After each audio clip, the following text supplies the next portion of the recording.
Stepney, the Bluebell engine, was busy talking to the other engines. It was his first visit to their railway, and he was having a splendid time. "You are very lucky engines," he said. "Your line has got everything. It's long enough to give you a good run, and you have plenty of passengers. Then you have a quarry and a mine, so you need plenty of cars.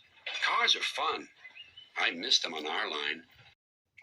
Percy was surprised. All the engines thought cars were trouble. "You're welcome to take some of mine," he said, "but you'd better ask Driver first." Drivers agreed. Two engines set off.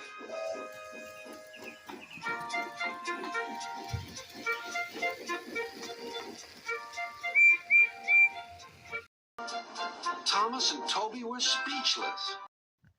Stepney took the cars to the harbor.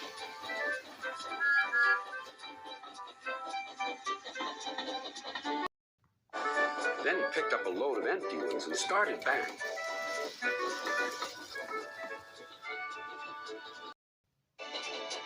Ahead was a cricket field. The game had just begun. Stepney and his driver had to wait at a signal. "Good," said his driver. "We can watch the game." Then there was trouble and hit the ball. It flew high into the sky toward Stepney's train. Clunk went the signal. Thump into a car, but neither driver nor fireman heard it. "Stop!" yelled the players, but Stepney didn't hear them. Come along," he puffed to the cars. "Ow, what an early ball!" cried the players. "Wake up, Caroline," they said to their old car. "The chase is on."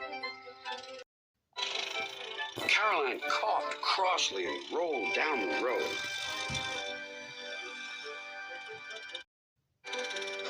Stepney wasn't hurrying. Caroline soon came up behind. "Toot, toot," she wailed. The players shouted, but Stepney was still too far away for his driver and fireman to see or hear properly. They completely misunderstood. "If those jokers want a race," said the driver, "they can have one. Faster, Stepney, faster." Poor Caroline wasn't happy at all. She rattled along twice her usual speed. "I shouldn't be treated like this," she grumbled. "This pace is too hot for my system. It'll fuse all my circuits." Suddenly, nowhere to be seen. "Yahoo! That silly train has run into a hole, so we can't catch it. I can go home now." But she couldn't.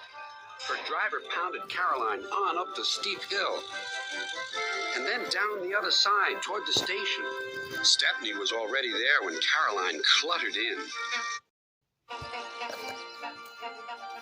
"We need our ball back," cried the players, and explained everything. The ball was nestled under some straw in the third car from the van. "We found it," cried a player. "We're sorry," sighed the driver. "Oh, you couldn't help it," replied the player. "Now we must get back quickly." "You'll be lucky," said the driver. "Caroline looks worn out." And she was. The driver spoke to the station master and the signalman, and they all agreed on a plan. Soon they had rolled Caroline onto a flat car with a brake van coupled behind. The players crowded inside, and Stepney pulled the train back to the playing field.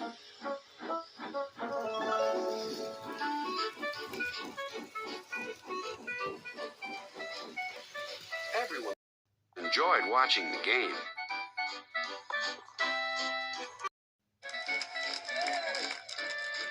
Even Caroline was pleased. She doesn't think trains silly now. They have their uses. They can save wear and tear on a poor car's wheel.